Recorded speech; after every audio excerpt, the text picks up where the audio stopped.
Hi everyone, it's Nicola Kane here from Moving Memories, and today I'm joined by Fiona, who is a genealogist, and her business is called Memories in Time. How are you today, Fiona? I'm great, thanks Nicola. Thank you so much for joining. We are going to talk about all things to do with family history, so we both have a deep passion for that.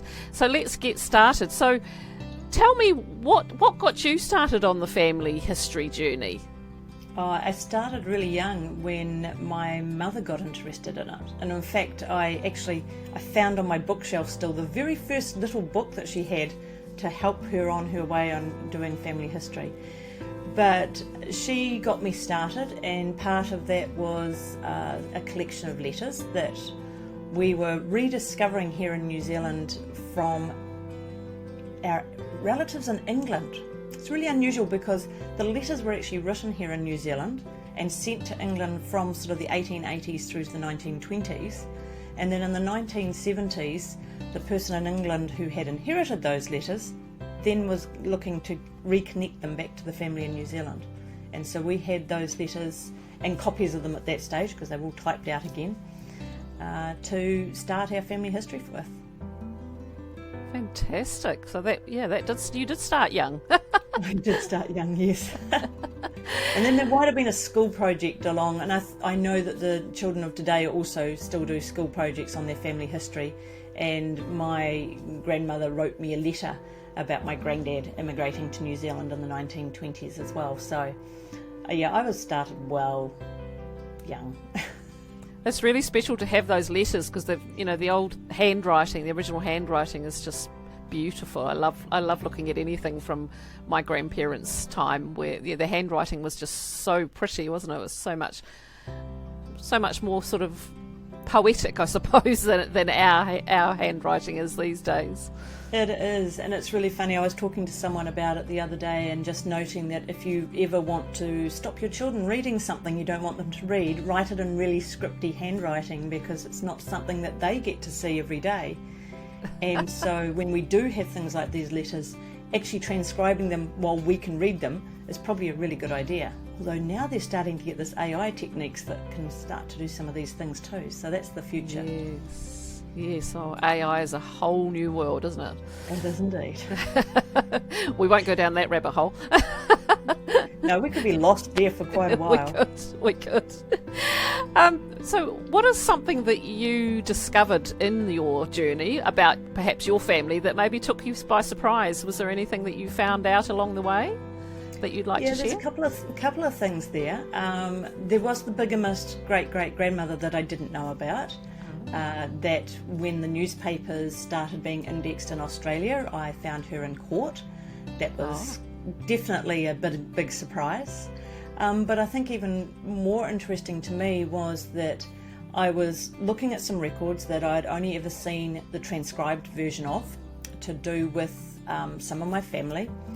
And when I went to the original record, and this is my big warning that you should always go and get to the originals if possible, it was a baptism from 1853 for a guy called Duncan Thompson, and his father Andrew Thompson is listed on this baptism as not being in Scotland at the time of the baptism because he had gone to Australia. And the thing is, I didn't know that this ancestor had gone so early to Australia, because as far as I was concerned, it's actually his grandson, my great-great-grandfather, who'd immigrated to New Zealand, that I thought was the only one that had come down under. So there's always things that you'll find out that you weren't quite sure what was going to happen, and always go and look at that original record, because there may be something else hidden on there that you weren't aware of. Exactly. You never know, do you? Not at all. So in terms of researching and looking at your family history, or for anyone who's interested in doing that, what would you say are the benefits of doing it? Why does it matter so much to understand and learn about your family history, in your opinion? I think for me, part of it is it was just an interest to start off with. And I'm the sort of person who likes solving puzzles. And I guess I've always sort of related family history to being like a jigsaw puzzle with no edges, because you can just keep going in all the different directions off the side of the puzzle as such. but it also helps you to put yourself in place and time. And we get an understanding of who's come before us to sort of understand how far we may have come within our family. We may understand why some decisions were made by finding out what was happening in the social history around things as well. So it's a really interesting way of just, I guess, grounding yourself a little bit, and maybe understanding that actually, in comparison to what happened before, our life can be quite good. So it can be really interesting just to see what's happened. Yeah, I agree. And understanding those things that went on in your family's history, as you say, can help you understand why people were the way they were, for example. Like, we used to call my grandfather Grumpy Granddad, but when, as a child, because he was, not an easy man to get along with, but what we didn't really fully appreciate as children was that he'd been through World War II and his ship had been torpedoed 3 times. So, he was suffering from post-traumatic stress a lot of his life, his later years. So and things we don't understand as children. No. And even maybe as young adults, we didn't have an understanding of what that was like. No. And there's always going to be more questions that you'd wished you'd asked. And I know that that's something that you're really, really keen on recording as well, because you can guarantee that as you get older, there's things I'd like to be able to ask my mother now, and she passed away 20 years ago, that I can't. That's but right. I'm now at the stage of life I want to ask those questions. And I didn't even know when I was in my 30s that I'd want to know the answers to these questions, because I hadn't lived the piece of life that I needed to get to that stage, if that makes sense. So That's right. You just need to ask questions, record stories, make sure that you're getting it all down. And I know our hearts talk to each other about this, because it's part of what we do every day. Yeah. And as I say, I can do research, and I can find great things when I'm researching people and clients and bits and pieces like that. But a lot of it is around date, time, place, Yes. events. I can find out, and newspapers add hugely to that. Let's face it, those add so much more than what we were able to do in the past. But if we get into it and we actually ask for stories, you find out things about Grumpy Granddad. Or in my case, I remember interviewing my grandmother, and she was telling me about her great uncle, who was born in the 1840s. Yep. And had come to New Zealand as well. And she was talking about the fact that when she was small, he used to eat pink smoker lollies, and he'd get pink juice all down his white beard and things like that. I would never know that any other way. Coloured photographs weren't actually even around, so there was no way I was ever going to see it on a photograph even. No, that's so right. So it's those little things that we don't know until we ask. No, that's right. And there's so many people in their 70s, 80s, 90s now who don't have that digital footprint that our kids have now to record memories, that once those stories are gone, once they've gone, those stories are gone as well. So it's really, now I think it's more important than ever to save our older generation stories, for sure. Absolutely. And although I'm a little bit scared about the digital footprint thing going forward as well, because I give a talk about the time-travelling genealogist, and I look to the future of what genealogy will be like. And when we think, say, 50 years into the future, what will we know about our past lives? And so much of what we record at the moment is on Facebook, Yes. Instagram, all of those social media devices or apps or whatever you want to call them, but we also take all our digital photos. We don't print anything. No. We won't have letters from the 1880s that I've got, because we don't write letters. We send emails, we send text messages, we have family groups on WhatsApp, Facebook messaging or whatever. And so we're not actually creating an archive that's necessarily going to be available in the future. Yes, we may have all of these digital things, but will we be able to find something, see something? We're at the whims of these companies that may decide they want to close down. and just take all of that away. Absolutely. And we have no control. Whereas at least with a printed set of letters, we had these letters, we could put them aside, we could file them, keep them, protect them, and have them forever. Whereas social media, who knows whether it'll be here. Well, that's true. That's true. I suppose, that's a great point for the stories that I share with people, or that I get people to share with me, rather, on video, is pulling on all that different information and asking them questions about their lives. And we also do use digital photos and old photos, which we bring up and intersperse throughout the video, but at least that's going to be owned by them. It's not going to be owned by Facebook or Instagram or any of the others. So it's important to have that collection held in your hands rather than someone else's, for sure. And also just as important that, yes, it's great to interview the elders in our families, but we need to be making sure we're recording the stuff about ourselves as well. Oh, yeah. And it's almost like interviewing yourself. Yes. And interview yourself now. And yes, great, in 20 years' time, 30 years' time, 40 years' time, be interviewed again. Yes. But let's record now what we know, how we're feeling, what our stories are. Because even little things, you sort of go, we were watching the Indiana Jones movie the other day because it just seemed a really good idea since the new movie's coming out. And you look at when that first came out, and it's 1981. And you sit there and you go, it can't be 40 years old, surely not. How can I that remember be 40 that, years? yes, yeah. And so time moves so fast as it is, so we actually need to be recording our day-to-day as much as the big stories. Yes. Even our 30s, 40s, 50s, it doesn't matter. I say that to people, you don't have to be 70 before you start recording your life story. No. Get started now, because each season of our life, things change. So, in your 30s, you're probably more career focused, and so that would be something you would talk more about.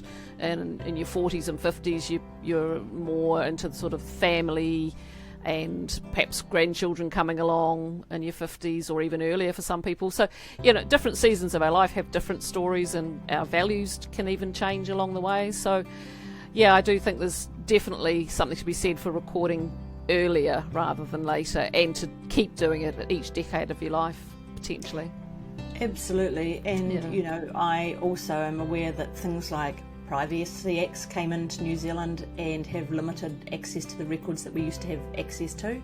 Mm-hmm. So there's going to be things that are going to be problematic in the future for genealogists because of the changes in legislation and what's happening. So absolutely recording now what we've got is things like put your CV in a file somewhere and just keep it in a printed format. You're talking about the careers and things like that. The school certificates that our children bring home from school, or the school notices, so many of those now come via email. They'll just be lost. We won't have those to celebrate. No. So it's printing the odd thing out, putting it in a folder, just keeping it in some sort of family archive so you've got it. Maybe even start a Word document and just start typing up the odd story as you go. Yeah, exactly. Little things that you've remembered. Yep. And talk to those people and start keeping track of what's happened in your family. I say to people, one photograph, one paragraph every week. So take your box of old photos, write one paragraph about it, about the who, what, where, when of the photograph, and do that once a week, and you'll soon have a record that will be the beginnings or the framework for a family story video. So there's lots of little things we can do. Just every little task you do can help. It doesn't have to be a big job all done at once. Yeah, I talk about 100 words. It's amazing what you can do with 100 words to write about something. And 10 lots of 100 words, and you've got 1,000 words. That's right. And that's starting to be the start of something a lot bigger. Yeah. A few years ago, I put together a program called Plan to Publish, with the idea of, it was released over 12 months. You could start at any time, but you've got sort of different steps to actually writing some family history. And Right. and I'm not talking about a huge family history. I'm not talking about one that's, an inch thick and it sits on your bookshelf and it's never opened. It could be a photo book, it could be a video, it could be anything. But it's just getting started. And so That's right. I put together this, and it's got all these different steps that you can go through, and you can go to my website and download it. It's all free on my website to get. Fantastic. I was going to ask you about your website next. So we go. memoriesintime.co.nz. It is indeed. And we'll put a link to that in the description below as well, so people can easily find that. Tell me a little bit about what else you offer through your business, Memories in Time. Sure. It's sort of multifaceted. It ranges from, hey, I'd like some help with my family history. Can you help me? And my answer to that is usually yes, I can. And that can also be me teaching you, so doing some one-on-one mentoring with how to work on your family history, right through to me taking it away and doing it for you. And so it just depends on where you are and what you want to do and how much involvement you want to have in that. I also help people understand DNA and their DNA results, and that includes helping uncover unknown ancestors. That could be birth parents, birth grandparents, along those lines. Lots of people now are doing their DNA testing, and then you get all these things come back, and it's like, well, what does that all mean? So again, I run one-on-one workshops with that, plus I have some training material on my website for the DNA side of it, through to the plan to publish, helping people actually take their material that maybe they have been researching for a long time, and they've got all this material and now they want to do something with it. And I'm a big one for getting it out of the computer and out of the folders on the bookshelf and actually getting it into the hands of the rest of the family. And I get to go and teach, so I get involved with things like the family history expos that we have around. I do webinars, lots of teaching out there as well, and with my friend Michelle Patient we do Talking Family History, and at the moment we're running a bi-weekly news bulletin that's going out on YouTube with what the latest updates are from lots of the companies and what's happening out there. Oh, great. Oh, well, we'll put a link to that in the description as well. Absolutely. Your YouTube channel. That sounds great. So I believe you're also involved with the Who Do You Think You Are program in Australia? I did. I got to do the TV facing part of it this time round with the current series, and it was recorded last year in Wellington with Darren Hinch. So it was a lot of fun. It's nice to see what happens behind the screen. And be involved in that. And this was a story that's taken a wee while to actually come to air because of COVID. So it had been started prior to COVID and the research, and then finally got to record last year, and it's finally gone to air this year. That's exciting. It was.